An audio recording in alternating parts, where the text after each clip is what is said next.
Hey everybody, welcome to Video Game Corner. I'm your host Jay Toast, and today I'm going to be doing something a little different. I've been doing the show now for about a month, and it's not going the way I'd like it to. I'm kind of going in a direction of, I thought, I would be able to do a lot of shows. And I guess I really don't have to do a lot of shows, even though I would like to. The thing is, I'm disabled. I have serious Crohn's disease, and I get fatigued really easily. I'm in a lot of pain. Like whenever I film, I take a bunch of painkillers before I go and do this. I love video games. I love them to death. I actually stopped being, I was going into it. I was spiraling into depression before. Oh, excuse me. Drinking some soda. I was spiraling into depression, and I was really getting me. I used to be, I'm this big, strong guy all my life, and now it's like, I used to work 65, 70 hours a week. Now it's like 15 minutes, and I'm like exhausted. I have to take a nap, break, whatever. And so, I turn to video games, and it kind of puts me into like, another world, and it helps distract me, and I chose to be positive instead of, whining about it. Because a lot of people, they go around and they just whine about everything. My life sucks. I can't do anything. Can't. And I said, you know what? I may have limitations, but I'm going to do something positive with my situation. I was approved for government disability a little bit under a year, and that was back in August. And I was actually one of the lucky ones, because I know a lot of people, it takes a long time to get disability. And I took that as just, me being really lucky. My lawyer said I was really lucky. I got some back pay. I bought some equipment. Got me a new TV. And I've been just, using it to, pay the bills, help my family, and work on the show. So I live pretty modestly. I spend all my extra money on extra video games because I really enjoy them. I enjoy playing them. I enjoy doing this. So when I started the show, I said to myself, well, what do I want to do with it? And I said, well, I really love doing reviews. I love watching reviews. I love watching guys like Bithead1000. He's a great guy. He doesn't do a lot of reviews, but he does a lot of like hauls and stuff. He's just an entertaining guy. The show is just completely entertaining all around. I like Retro Gamer 3 Ed Finley. He does a lot of reviews, and his reviews are his taste in games is really similar to mine. I like Angry Video Game Nerd. I'm not like super big fanboy, but I do enjoy his work. I like the Happy Video Game Nerd. I think he does great work.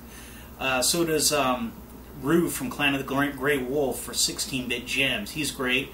Metal Jesus Rocks is really good. And I also like Asa Lieri. He does a show reviewing a reviewer where he takes all these like reviewers and he kind of goes in and just basically points out all their flaws. And he's really funny. He's a funny guy.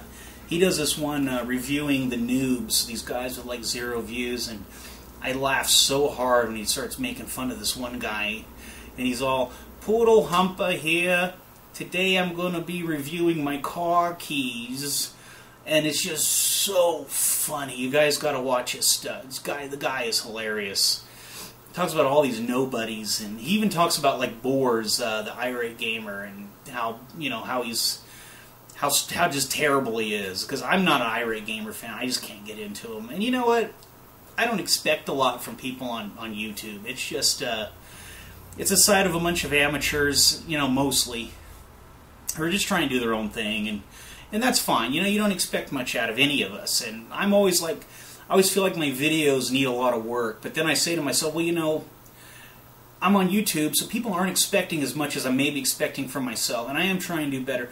The one thing I don't like about my videos that I am working on changing is, when I do a review, I don't act like myself. I don't act like I'm acting now. I'm like real stiff, and I just want to get the information across. And that's great, but you know what? From now on, my views are going to start being me doing the reviews instead of me reviewing a review and then just turning into this tight character. I don't like him. I don't like doing it. I like to be more myself, and I've been trying to loosen up, and I just feel very stiff and just robotic and wooden. And that's not me. I'm not wooden robotic. I'm actually a very, very funny guy. With a big personality. If you watch our How Far Can You Get videos where Freddie and I play, you'll actually see my real personality come through. So, we're going to start doing, I talked to Freddie, as you guys know, you see him in our How Far Can We Get things. He's my partner on the show. It's basically my show, but he's come on board with me, and he's my partner now, and it's become our show. And it happened really fast. So whenever I have a new idea, I run it by him. And he pretty much leaves the bulk of everything to me, and that's fine. You know, he works and goes to school, and I have nothing but free time. So we're going to start doing playthroughs. Being that we're Video Game Corner, and I like to, do some sort of silly straight name, we're going to call them cross walkthroughs. Ha ha ha. So we're going to do that. We're going to do playthroughs. We're going to start doing some. We're actually going to do some top. We're going to do a top 10. I'm going to do a top 10 NES video, and Freddie's going to do a top 10 Genesis video. Just our favorite top 10s. That's what we care about.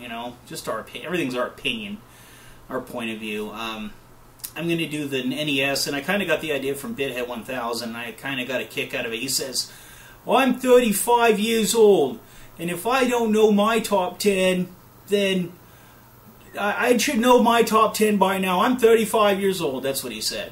And it just made me laugh, because I'm like, yeah, I'm 37. I'm 36, and I know my top 10. I know what I like. And he's like, "Those are my favorite games, and I'm going to tell you, I hate all these people get on YouTube over there, and they always say they don't know, I don't know what I want, and whatnot." He likes to say whatnot a lot. I think he's a funny guy. I've been sending him some messages. Dude cracks me up.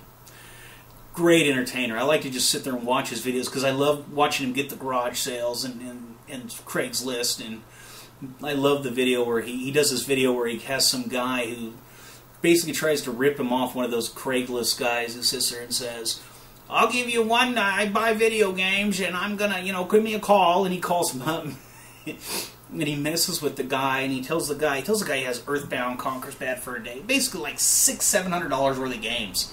And the guy says, "Yeah, I'll give you $25 over there." And Bithead says, yeah, meet me over here. And the guy calls him, and the guy gets all pissed off. And he's like, "Yeah, go around back." He's like, "Yeah, I'm at some guy's house, and he's giving me a dirty look over there, and I think we got the wrong address." And Bithead says, yeah. Bithead just ignores him, and the guy finally says, "You know what, this is really fucked up over there, and fuck you. And I'm laughing, and Bithead's like, "That's how we treat a shark in my neighborhood." My New York accent sucks. Well, it's off and on, like a couple of boobs. Anyway, off and on, they're never the right size. So that's what we're going to be doing with the show. We're going to be doing more. We're going to do some playthroughs, cross walkthroughs. I'm going to start talking. I'm going to do more with, I guess they call it vlogging, like what I'm doing now. I'm just going to start talking more about, things I see, and I see a lot of weird, just ridiculous things out there. Things on Craigslist, things on eBay, things on the swap. Like recently I saw a guy trying to sell a Genesis with like some sports games and some really common games, and he wants $300-something for it. Say anything you can go down to swap meet and get like for $20-30 at the most. And maybe on eBay you're going to pay $50 or $60 for this, so it wasn't much. He had some special controllers. I looked them up on eBay, and I emailed the guy and I said, "Why is this so expensive?" And he tells me, and I go and I find links to eBay, and I say, "Look, these are all with buy it nows," and I said, "They aren't anywhere near as expensive as you think." And he's always like, "Oh, I gotta charge this much, and I paid this much." And it's funny, I go to a here's another funny thing. I go to a used thrift shop here in town. It's just a mom and pop place, and they have like decently priced video games. They just don't have much of a selection, and they have a PS1 there for $45. And I say, "Well, why is it so high?" They said, "Well, we paid a lot for it." And I'm like thinking to myself, don't you understand anything about business? Business isn't one item here, one item here, one item here. I pay this much, this much, this much. Businesses as a whole. If you pay too much for this item, but you got this item really cheap, you take the two prices and you balance them out. you may lose money on this, but you make a lot more on this. See, if it was me, I would buy a second PS1, and I explained to these people, I said, you know, you can pick up PS1s for like $10. Swap meet. I would go down to swap meet, get a $10 PS1, take the two, and then drop the price to where they're both like, you know, $20. Something like that to kind of break myself even. Maybe find something with games. I remember once on Craigslist, I found a guy with 10, he gave me 10 games and a PS1 for $10. One of the games was actually a $40 or $50 game, which I kept because I collect. But that's kind of stuff I see. That's kind of stuff I'm going to put on the show. And we're actually, my girlfriend Desiree, who's the most awesome girlfriend, future wife, fiance I've ever had, she wants to. She gave me permission to take part of the living room. It's actually behind you on the camera, from where you're looking. I'm going to take that wall. I'm going to put up a black sheet, and I'm going to put up some shelves and put all my systems up there. And I'm actually going to turn around, and that's where we're going to be doing the show from now on. Plus, it keeps all the clutter around the house. I got video game systems in our bedroom, over here, on the couch, right here where I'm sitting, in the kitchen.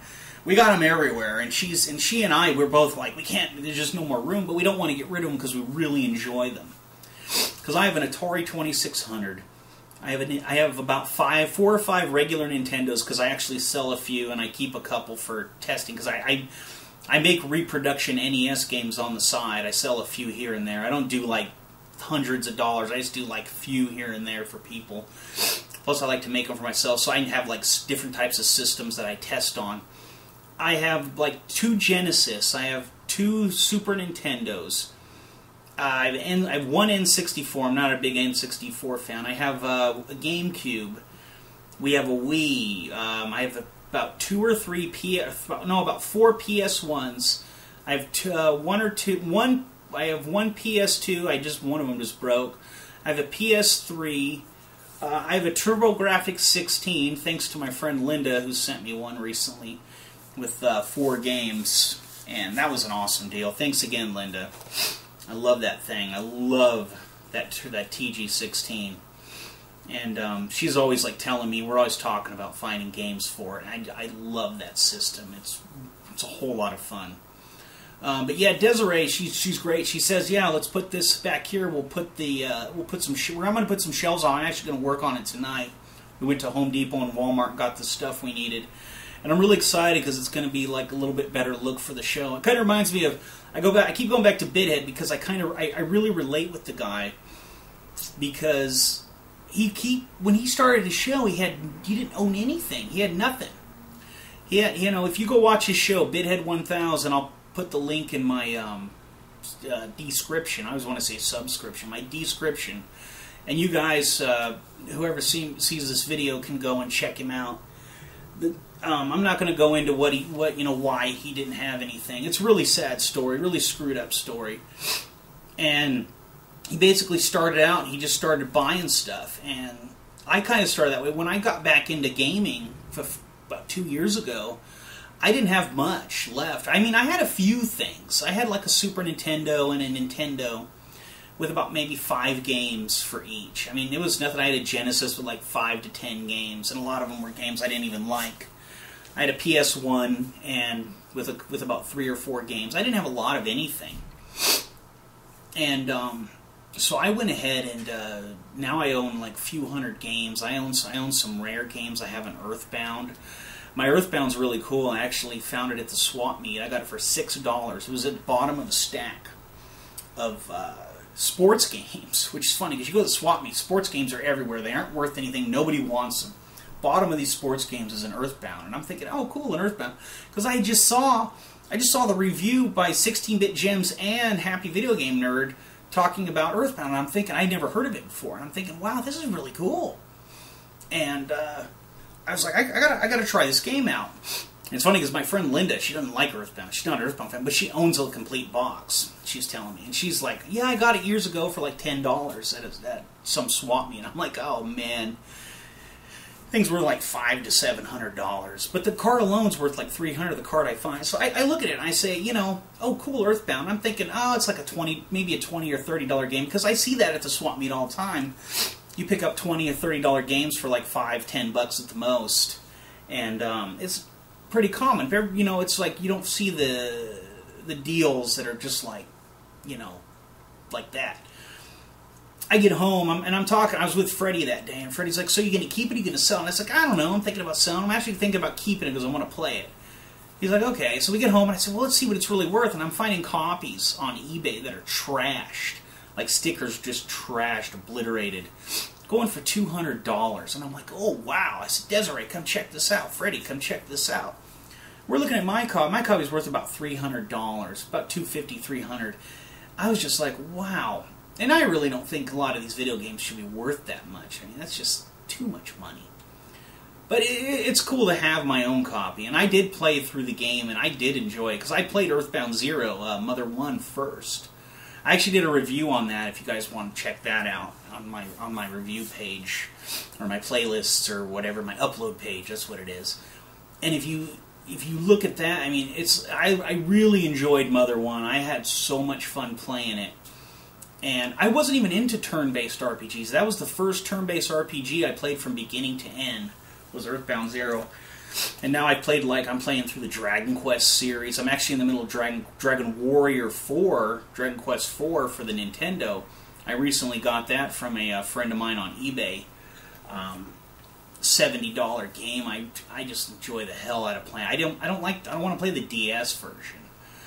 Super Nintendo, Dragon Quest 1 and 2, I played on the Super Nintendo. And 3, I'm playing on an emulator because I'm trying to find a reproduction card of it, and I haven't been able to find one because I guess it's a hard one to make. So, being all this is this video, I also want to talk this video today. I got my friend Jay, one of my best friends in the world. He's like my best friend in Las Vegas, where I used to live. I live in Porterville, California now.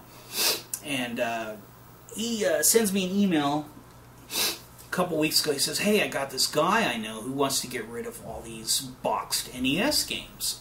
And I'm like, "I'm your guy. What do you got?" He sends me a list, and it's all these games. So I end up getting 4 games. And then as we're tying up the deal, I call and I talk to him. And he tells me, "Oh, I went to the guy's house and I got all these games and I got some more stuff." And he tells me, I said, "Oh, well, I want this game," and then he had a boxed Super Nintendo game, and I got him in the mail today, and I'm going to show you. So, let's get to it. So first I'm going to show you, I got a boxed copy, and these aren't, you know, in the best shape, but I got these all 6, let's see, 1, 2, 3, 4, 3, 4, 5, 6 boxed games, and they all have manuals. A couple of the Nintendo ones are missing the styrofoam, but they all have manuals. The manuals aren't all in perfect shape. I got some RPGs here. They have the maps, and I'll show you all the stuff. But I got a boxed copy of Illusion of Gaia, and I have beat this game, and I'm looking for a copy of Soul Blazer, and I've got the reproduction card of Terra Enigma. Actually, I actually sold it, but I have it on the way. I have another one I'm getting. And here's the book, and it's ripped, but, you know, I don't mind. This is the one I actually do own. I own a copy of it. I actually lent it to Freddie, but he hasn't played through it yet. But it's cool to have the copy. Now, the game, and, you know, it comes, I have the insert, you know, in the box, and it's really cool. It's got the little dust thing. Blow On It Productions, that's what we call our company. I actually have a friend of mine working on our title card or card for that. The game is in really good shape, and it's really nice. I don't know I think this is just as nice or nicer than the copy I already own. I haven't seen it in a while because it's been sitting over at Freddie's house, but I don't mind. He's over here almost every day hanging out, so we always, you know, are trading games and talking games and stuff like that. Let's see. Here we go. I got a box copy of Faxanadu. Faxanadu? I don't know. Faxanadu. Nobody knows. I don't know anybody how it's called, but whatever, right? Does it really matter? The game is really cool. And I own I own all of these on regular loose carts except one of the games, and I'll show it to you. But I do own Xanadu on a loose cart. This has got a... Oh, yeah, this has got a... what is that? Let's see. There's a... this one's kind of funny. This one's got a piece of paper in here. What is this?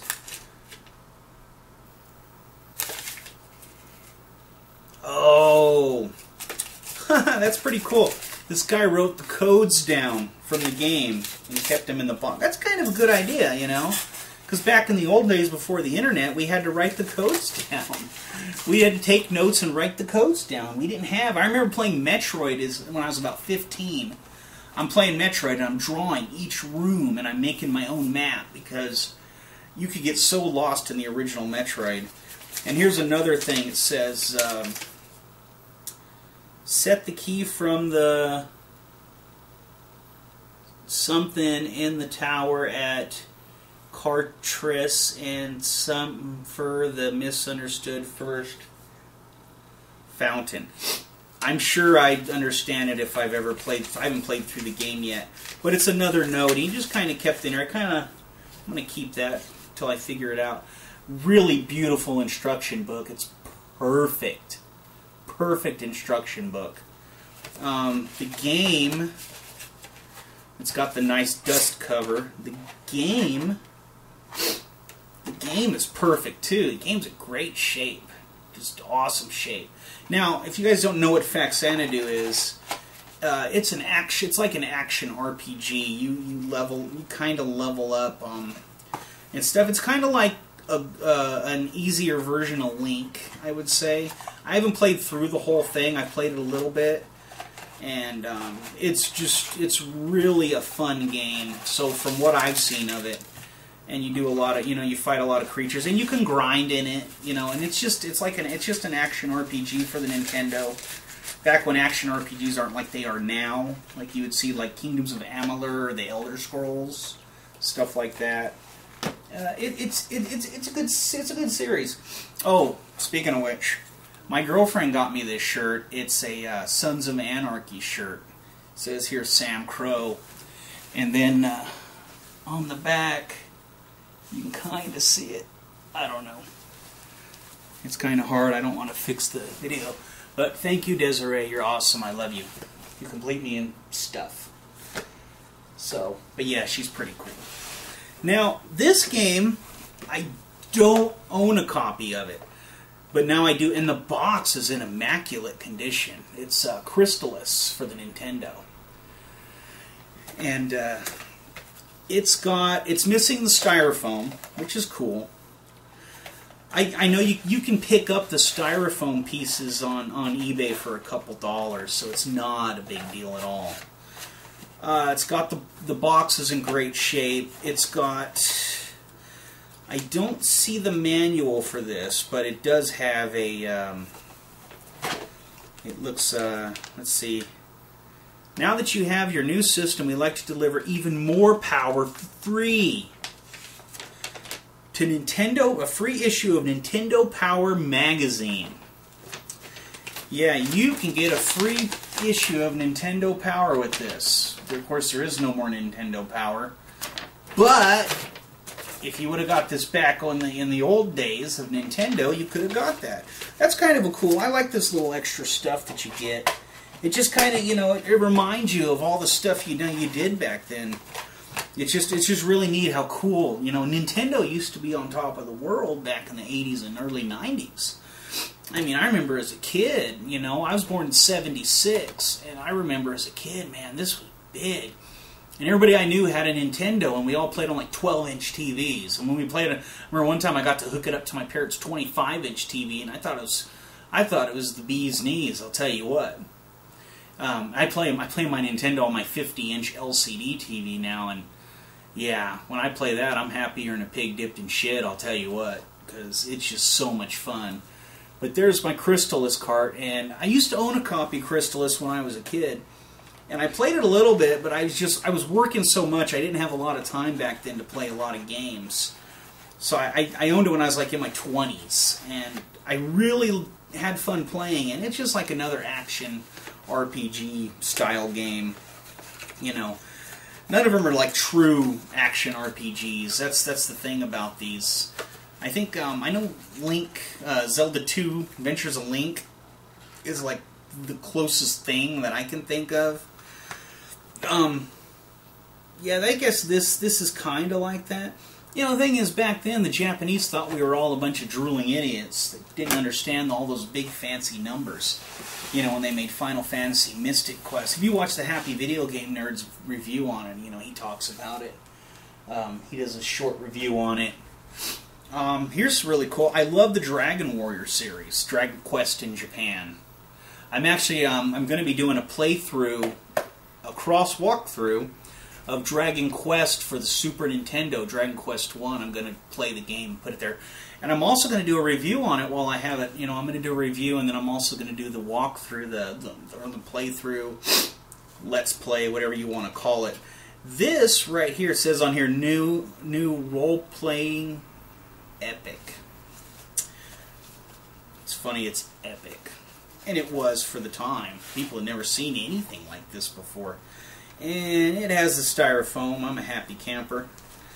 Box is in pretty decent shape. It's got a little bit of damage right there, but it's not bad. I'm happy with it. Cartridge looks really nice. And it's got the, and I love these little, you know, these little Nintendo dust covers. It's got a manual. Actually, Jay found another manual there, and he sent me both manuals, so I have two of them, which is kind of cool. Now this Dragon Warrior Adventure Guide, it's a card, and it tells you, this is so cool. It's basically like a walkthrough. Let me see. It tells you, it says, Dragon Warrior Adventure Guide, this chart will help you on your quest. It shows you how many experience points you need to advance to the next level, as well as the suggested area you should be visiting. So it's kind of like a walkthrough, and it tells you what to get. It says where to go, and the best monsters to fight, and spells, tells you spells and explanations. This is really cool. This is really cool. This is the kind of, you know, this is the kind of stuff that, you know, just made Nintendo great. This is these little extras. Now these things are kind of like the hard thing to find. I looked just these up, and they go for a little bit of money, like $15 or something like that. And I was really shocked. I mean, I thought it was kind of cool, and this one's in really good shape. And I'm definitely going to keep all this in really, really, really nice shape, because I love keeping my game stuff in nice shape, especially my RPG stuff, because I just really enjoy having it and really enjoy playing it. My other Dragon Warrior, I got one of those universal game cases and clipped the tabs out of it and printed out a cover thing for it so I could keep it nice and protect it. I do that for all my nicer Nintendo games. Like, I don't do it for like my cheap, you know, $1, $2 games, but I do it for all my really nice ones. Now this is really cool. This is a box copy of Final Fantasy 1. Now, what a lot of people don't realize is Final Fantasy 2 and 3, we actually didn't get them here in the States. I've made the reproduction carts and I've played through them, and Final Fantasy 3 is one of my favorite RPGs for the Nintendo. It's funny because everybody loves Final Fantasy 3 for the Super Nintendo, which is actually 6. It's funny how the Final Fantasy 3 is just great. Now, here's a funny thing that people may or may not realize. In all the Nintendo, original Nintendo RPGs, you had Final Fantasy, you had Dragon Warrior, Dragon Quest. Now, these games have they've all had remakes, and on either the Super Nintendo or the PlayStation. Now, here's a funny thing. In each series, there was one game out of each Nintendo set that didn't get remade, and until the DS, which I thought was really, really weird, and I've always wondered why, and I haven't really looked into it, and I'm gonna. Now, here's the funny thing about Final Fantasy. You had 1, 2, and 3 for the Nintendo. We got 1, 2, and 3 we didn't get, and then the 2 and three we got were actually 4 and 6. Don't know why 5 we didn't get that. Now, on the PlayStation 1, they remade Final Fantasy Origins, which had Final Fantasy 1 and 2, the original 1 and 2. So we got it there. Then they did Final Fantasy Chronicles, which was the original 4, and they added Chrono Trigger into it. I don't know why Chrono Trigger has to do with Final Fantasy, but it doesn't matter. Then they did Final Fantasy Anthology, and it had Final Fantasy 5 and 6 from the Super Nintendo. Now, where's 3? It's not there. Why do they do 1, 2, 4, 5, 4, 5, and 6? Why couldn't Chronicles be 3 and 4? I've never understood that. I don't know. If any of you guys know, maybe you can put it in the comments and explain it to me, because I have no idea.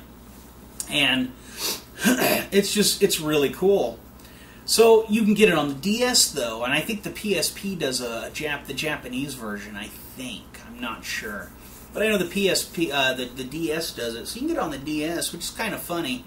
You actually have to get Final Fantasy 3 on the DS, or you have to get it on the original Nintendo. So I get the translated one. It's like one of the hardest reproductions to make. There's a lot of work that goes into it, and I'm not going to explain it here. It's a lot of work. I may explain how to do it one day. It's just kind of a hard cartridge to make. So you got Final Fantasy. Now you got Dragon Warrior, Dragon Quest in Japan. The real series is called Dragon Quest, Dragon Warrior here. Okay, so we got on the Nintendo, we got 1, 2, 3, 4. And then on the Super Nintendo, we got 5 and 6, and then 7 was on the PlayStation. Now, for the Super Nintendo, they remade 1 and 2 and 3, which is called the Erdrick Trilogy. So they got 1, 2, 3 for that, but they didn't do 4. Why is that? Don't know. 4 ended up being put on the DS. Again, don't know why. But I've been playing Dragon Warrior 4 lately, and I really enjoy that, and I'd rather play it on the Nintendo than on the DS. But anyway, let's get back to this. So, we got Final Fantasy, great condition. Cart's in awesome condition. I really, really like this one. And we have a little, it's a little Explorer's Handbook. It's kind of bent, it's not perfect shape, but it's all there. It's all there, I'm happy. It's got some really cool stuff in it. And the box, the box is in alright shape. Looks like they took some piece of styrofoam and tried to stick it in there, but the box is in pretty decent shape.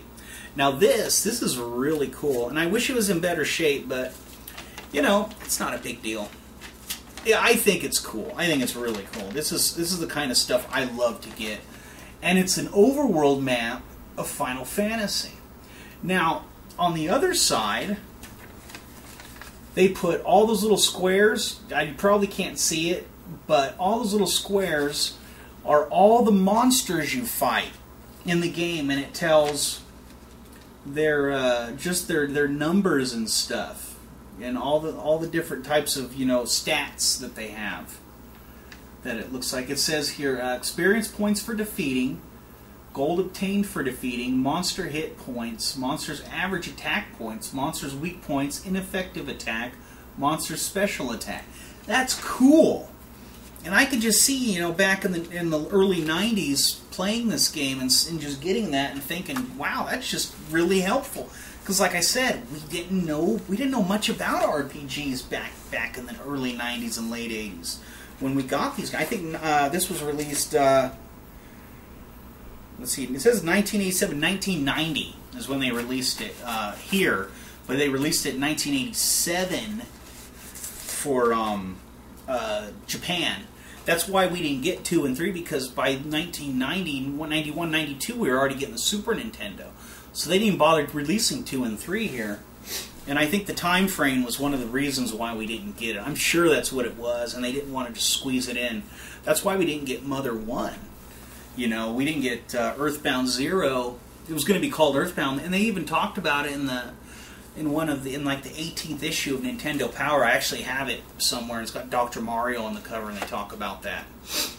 So last, and certainly not least, it's actually the best. I say the best for last, at least in my opinion. And it's Dragon Warrior 2, complete in box. It's missing the styrofoam. I do need to get that. But this goes for like $90 on eBay. And I got these all for like I paid with shipping and everything. I paid $147. So the first 4 I got were Dragon Warrior 2, Final Fantasy Xanadu, and Crystalis. I got those for $100. And then I got, at the last minute, I got Dragon Warrior 1 and Illusion of Gaia added on. But it turned out to be, for another, it basically turned out to be like $135. Yeah, and then it was $12 shipping. And it was just an awesome deal. And I am so happy with the way it turned out. I even text messaged Jay today. I said, man, I love these things. And the thing about this, the box, it's a little beat up. You know, it's not the worst shape, but it's got a little bit of wear on it, and I don't really care, because I'm never going to sell this unless I'm like destitute and I'm going to be on the street. But otherwise, as long as I'm okay, I'm going to keep this. This is one of those things that I want to just keep, and hopefully pass on to my daughter. My oldest daughter, Tony, she's not really into this stuff. She likes some of the newer games. My youngest, Lorna, I actually named her after Polaris from the X-Men, Lorna Dane. Lorna, she's into a lot of these older games because of me, so she plays them. She says, when I grow up, I want to be a gamer just like my daddy. And it really makes me happy. So, but anyway, the cartridge is in really awesome shape. Beautiful shape. These alone, these cartridges go for like $35, $40, about $40. And I have a loose card of this. I paid like $23 for mine. I got lucky on it. They had to buy it now for like $23 with shipping and everything. And of course, it's got the little sleeve. It's got the book, and the book, it's in really good shape. It's got a little tear on the back and a bend. For the most part, it's pretty good shape. I really am happy with it. And here's the coolest thing. And I just thought this was just neato torpedo myself. This is the Dragon Warrior 2 map. And it's the overworld map. Now, here's the kicker. All this stuff in the yellow hints on the game. So, like, for example, says, where is the golden key? And the answer is, according to his wife, Torvald is very fond of dogs. In the town of Zahan, you will find a friendly dog. He may lead you to an area which you should search. So that, like, it tells you where to go look. Tells you where you can go. Tell you where you can go. So that's just really cool. I really liked this a lot. I thought this was really awesome. And I'm really glad to have got this, man. I'm thinking about taking these Dragon Warrior maps and framing them, and the Final Fantasy map. I just think this stuff's just really neat, and it's getting harder to find. It's not going to get any easier. That's for damn sure. Listen to how the conviction of my voice, damn sure. So, yeah, I got all this stuff. I decided, I wanted it, and I bought it. So, but, so anyway, that's all the stuff I got. $147, pretty good deal. I didn't do the math. I think that's like $25 per, including shipping. About just under $25 per game, which is pretty good. Especially with like the Dragon Warrior 2 is a $90 game.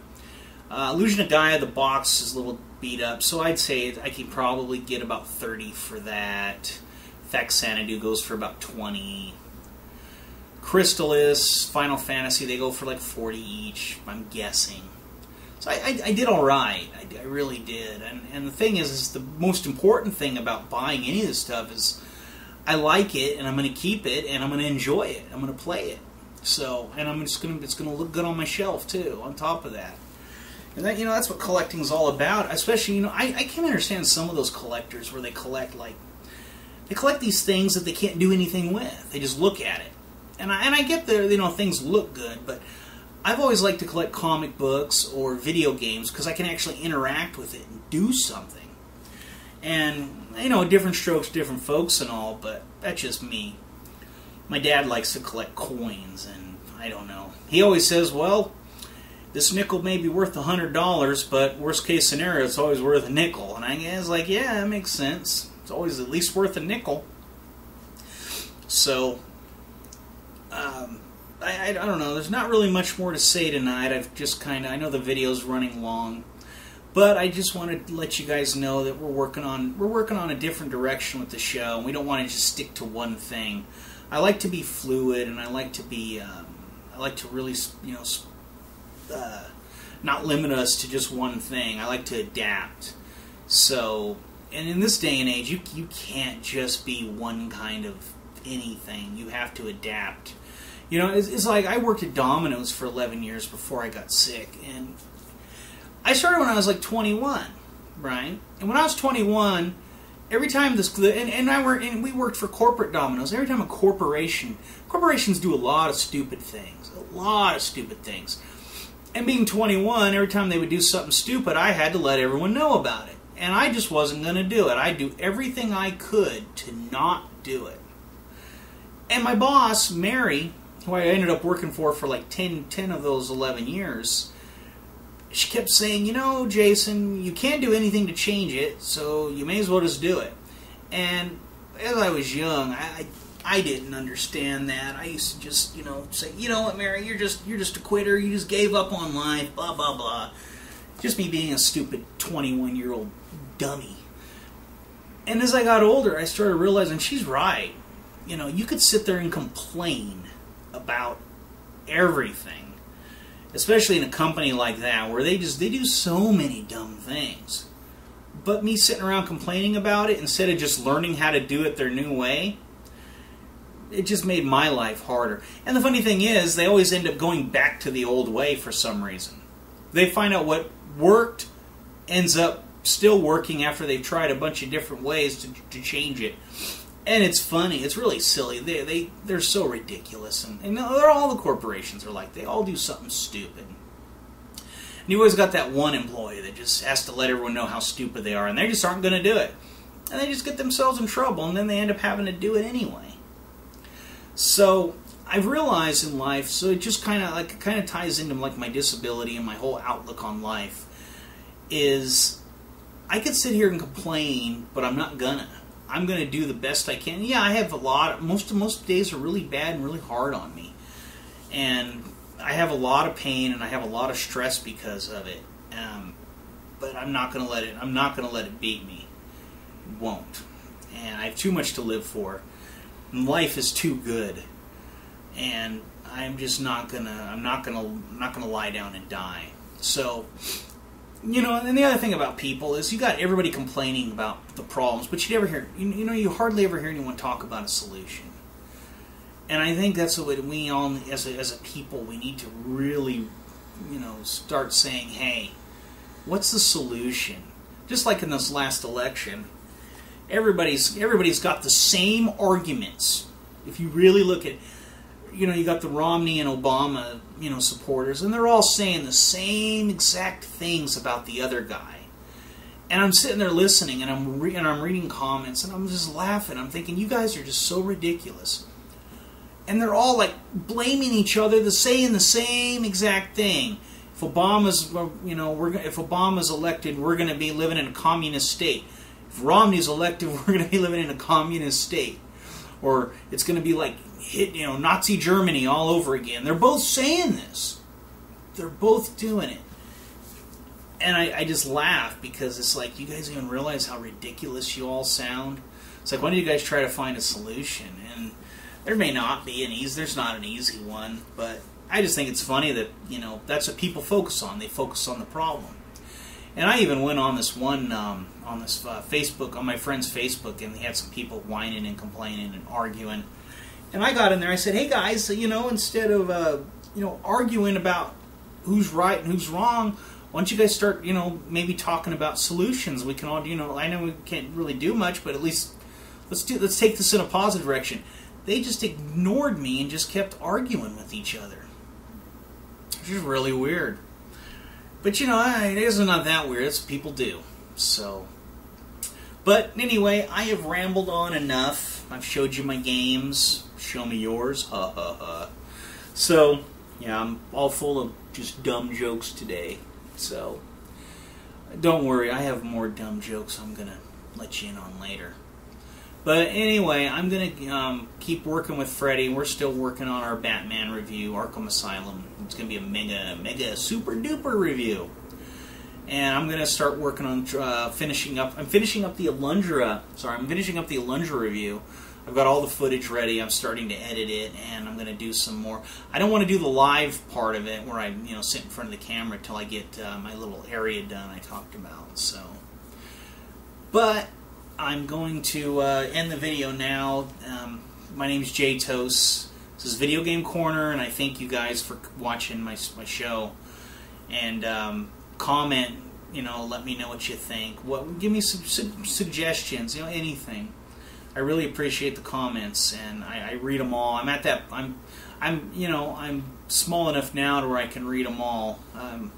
I'd like to say that if I ever, make it big on YouTube, I'll have time to read them all, but we all know that's not going to be the case if that happens. If it doesn't happen, that's fine too. I just enjoy doing the show, and I'm just going to do the best show I possibly can, till I can't do it anymore, or till I get sick of doing it, or whatever. But anyway, guys, comment, subscribe, let me know what you think, and I really appreciate everything so far, that all you guys have done, comments and everything. So, as I say one last time, I'm Jay Toast, this is Video Game Corner, and I'll see you next time.